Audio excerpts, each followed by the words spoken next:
Bab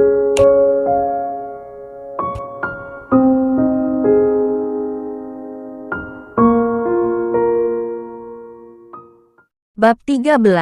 Akan ada pertemuan selanjutnya. Aku diam-diam melihat Claura dengan sudut mataku. Dan sekarang dia benar-benar menatapku. Apakah dia menduga aku telah mengkhianatinya? Aku sedikit panik. Aku menundukkan kepalaku lagi. Takut untuk melihatnya. Claura dengan cepat berjalan ke arahku bersama Felicia. Aku merasa aku seperti akan mati. Tetapi dia hanya menatapku dengan dingin lalu pergi. Aku merasa lega. Mungkin aku yang terlalu banyak berpikir. Petugas pun meninggalkan bar. Bar buka seperti biasa. Dan aku segera dipanggil ke kantor oleh Bang Badui. Bang Badui terlihat sangat emosional. Dia melemparkan sebatang rokok ke arahku. Dan menunjukkan kepadaku kata-kata yang diketiknya sambil tersenyum. Alwi, kerja bagus. Kau adalah saudaraku mulai hari ini. Aku sedikit tersanjung dan mengangguk berterima kasih. Segera Bang Badui mengeluarkan setumpuk uang dari laci. Kelihatannya sekitar 10 juta. Dia mendorong uang itu kepadaku. Dan pada saat yang sama ia mengetik bertanya padaku bagaimana aku tahu Claura akan menjebaknya. Aku tidak menolak. Aku langsung menerima uang 10 juta itu. Pada saat yang sama, aku berpikir bahwa 5.000 ini bukan jumlah yang banyak. Aku telah menyelamatkan Bang Badui dan seluruh bar. Jadi jika dilihat, Claura sangat bersemangat dia bisa mengeluarkan ribuan yuan di setiap kesempatan. Ini yang membuatku tiba-tiba penasaran. Claura hanyalah seorang pramugari. Bagaimana bisa ia begitu kaya? Untuk mendapatkan kepercayaan dan kesan yang bagus pada Bang Badui, aku memberitahunya apa yang bisa aku katakan. Aku berkata bahwa aku adalah anjing yang uangnya diperas oleh Claura. Demi membohongi ibunya, aku menyembunyikan rasa cinta yang tidak wajar ini. Aku membuat diriku sangat menyedihkan. Mendapatkan banyak penghinaan dan derita. Baru aku akan membalas dendam pada Claura. Aku sering diam-diam melihat ponselnya. Hari ini aku melihat bahwa dia akan menjebak Bang Badui. Jadi aku segera memberitahunya tentang itu. Pada dasarnya apa yang aku katakan itu benar adanya. Dan perasaannya sudah ada. Bang Badui mempercayainya. Ia menepuk pundakku. Menyuruhku melakukan pekerjaanku dengan baik. Dan terus mengawasi Claura. Jika ada yang janggal, terus beritahu dia. Dia tidak akan memperlakukan aku dengan kejam. Aku mengangguk. Tetapi aku sedikit menyesal. Karena Bang Badui tampaknya tidak ingin membalas Claura. Atau mungkin dia akan membalas. Tetapi dia tidak ingin memberitahuku.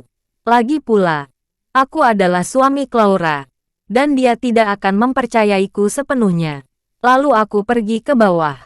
Sebelum turun, aku ingin memberitahu Bang Badui bahwa mungkin ada penyusup di bar. Tapi aku menahannya. Orang tidak bisa terlalu pintar. Ini akan membuat Bang Badui curiga padaku.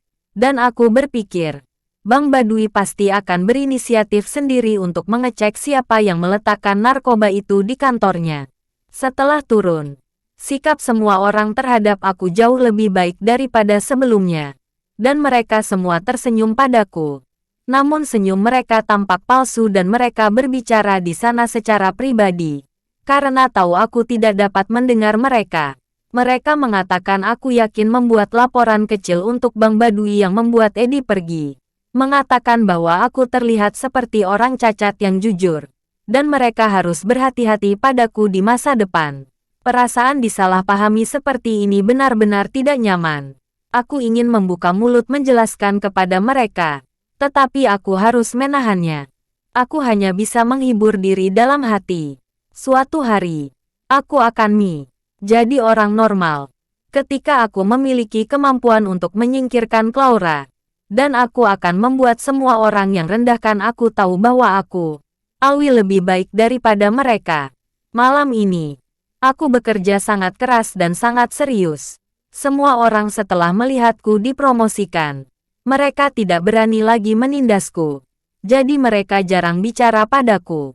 Setelah bekerja, aku bergegas pulang. Dan aku ingin tahu apa yang terjadi pada Claura sekarang. Tetapi ketika aku sedang menunggu taksi, Seseorang tiba-tiba menutupi kepalaku dengan karung dari belakang dan meninju serta menendangku. Aku ingin membalasnya, tetapi segera dihentikan oleh beberapa orang yang membawaku masuk ke dalam mobil. Di dalam mobil, mereka meninju dan menendangku lagi. Tetapi mereka tidak bicara. Aku tidak tahu mengapa mereka memukuliku. Aku ingin bertanya pada mereka, tetapi aku takut itu adalah orang suruhan Claura. Jadi aku terpaksa dipukuli hingga lebih buruk lagi. Dengan cara ini, mobil terus melaju. Kira-kira 10 menit kemudian, aku didorong keluar dari mobil. Mereka keluar dari mobil dan menyapa aku lagi. Aku merasa tubuhku seperti remuk. Jika aku dihajar lagi, aku pasti sudah pergi ke rumah sakit. Pada saat ini, tiba-tiba aku mendengar seseorang berkata, "Kak Edi, bagaimana? Mau tidak aku patahkan tangannya?" Lalu suara Edi segera terdengar. "Hajar sedikit lagi saja. Aku belum terlalu benci bajingan ini. Hari ini cukup beri dia sedikit pelajaran. Dan buat ia emosi." Ternyata Edi, tidak heran dia begitu gila. Ternyata ia adalah preman. Aku tidak menyangka dia akan membalaskan dendamnya seperti ini padaku karena dipecat. Aku benar-benar menganggap remeh masyarakat ini. Hati manusia itu begitu sensitif. Begitu mereka menjadi jahat, mereka benar-benar melakukannya. Jadi mereka memukuliku lagi. Aku tidak berani melawan. Aku terus memegangi kepalaku dengan tangan. Dan aku tertegun. Dan ketika aku benar-benar bingung dan sedikit sadar, tiba-tiba ada suara letupan di telingaku. Sepertinya seseorang sedang berkelahi. Tetapi itu bukan memukulku. Yang tak terbayangkan olehku adalah terdengar teriakan Edi. Mereka sepertinya dipukuli. Edi terus berteriak, "Lari, lari, lari." Aku sedikit malu. Apakah aku diselamatkan? Mustahil. Aku hampir tidak punya teman di kota ini. Kecuali pria kuat yang memperkenalkan aku pada pernikahan.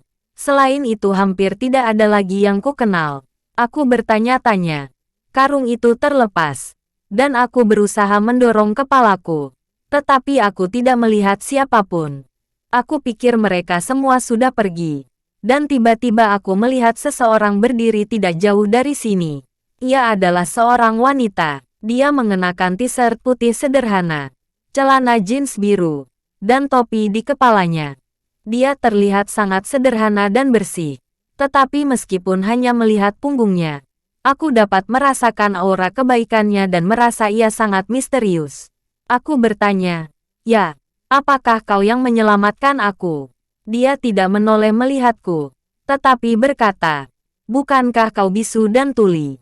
Suaranya sangat tenang, tetapi aku terdengar panik. Setelah itu, aku terburu-buru, tidak mengendalikan diri, dan benar-benar berbicara. Dia jelas mengenalku. Bisa dibilang, identitasku terungkap. Aku ingin lari, tetapi di belakang ada pria yang berdiri tidak jauh dari sini. Ini adalah pria besar berumur parubaya. Dilihat dari penampilannya sepertinya ia adalah pengawal wanita yang berada di depanku. Jadi aku langsung jujur, dan dengan berani bertanya, "Siapa kau? Bagaimana kau tahu tentang aku?" Kemudian dia perlahan-lahan menoleh. Ujung topinya yang tinggi menutupi dahinya. Tetapi bahkan jika aku melihat sebagian besar wajahnya, aku bisa mati lemas. Dia benar-benar cantik. Bukan seperti wanita cantik yang genit. Dan bukan juga seperti wanita cantik yang polos. Gambaran yang tak terlukiskan. Tidak dingin tidak juga menawan. Aku belum pernah melihat seorang wanita yang terlihat begitu baik yang tidak membuatku merasa rendah diri. Dia berkata kepadaku dengan nada tenang sambil bercanda. "Aku teman Claura. Bagaimana aku tidak bisa tahu tentangmu?" Selesai sudah. Dia benar-benar teman Claura. Aku jatuh ke dalam perangkap. Mati aku. Wajahku pucat ketakutan dan kakiku sedikit lunak. Dan wanita ini menatapku dan tersenyum. Senyumnya tidak menyakitkanku. Itu hanya membuat aku sedikit bingung. Aku merasa dia tidak menyandera aku, tidak sedang mempermainkanku. Segera dia berkata kepada aku, "Jangan menakuti diri sendiri. Aku hanya menyelamatkanmu. Dan aku tidak tertarik untuk memberi tahu tentang urusanmu itu." Dunia kita juga tidak sama. Aku tidak tahu bagaimana menjawabnya. Aku hanya mengatakan, terima kasih kepadanya. Dia menekan pinggiran topinya dengan ringan dan berkata kepadaku, kau harus lebih berhati-hati. Dengan kemampuanmu saat ini, 10 sepertimu tidak cukup untuk bermain di dunia ini. Setelah mendengarkannya, hatiku merasa sedih. Dan sejujurnya itu sangat menyedihkan. Tetapi dia benar. Eddie yang kecil itu saja hampir menghajarku sampai mati. Apalagi Clara. Aku masih terlalu percaya diri. Berpikir bahwa aku dapat benar-benar mengendalikan segalanya secara diam-diam. Faktanya, aku adalah sutera yang keluar masuk, yang selalu memiliki kesempatan untuk tersandung karena aku terlalu kecil. Sangat kecil sampai aku tidak dapat memasuki Clara dan Bang Badui. Begitu aku ingin memanjat mereka seperti hari ini, itu akan segera menarik perhatian orang lain. Tak lama, mungkin identitasku akan terungkap, dan kemudian aku akan menghadapi penindasan yang kejam. Memikirkan hal ini aku merasa takut. Untuk sementara waktu sepertinya aku harus lebih berhati-hati di masa depan. Aku tidak boleh berpuas diri. Aku harus berhati-hati tentang segalanya. Aku sangat berterima kasih kepada wanita ini. Tapi saat aku menoleh ke atas, dia perlahan-lahan pergi menjauh. Dan entah bagaimana, untuknya, aku tiba-tiba memiliki perasaan aneh padanya. Bukan cinta pada pandangan pertama, karena aku tidak pantas untuk menyukainya. Aku hanya ingin tahu siapa dia. Jadi aku dengan berani mengejarnya dan bertanya kepadanya. Halo, terima kasih telah menyelamatkan aku hari ini. Dan terima kasih telah mengingatkan aku. Bolehkah aku tahu nama Anda? Dia menatapku. Dan masih ada senyum lembut namun jauh di sudut mulutnya. Dia tersenyum dan berkata kepada aku, kita seumuran. Kau tidak perlu memanggil aku dengan sebutan Anda. Kau hanya akan terlihat rendah hati. Meskipun kau sangat lemah. Tetapi kau tidak perlu merendahkan diri sendiri. Siapa aku? Kau tidak perlu tahu. Karena kita akan bertemu lagi suatu saat.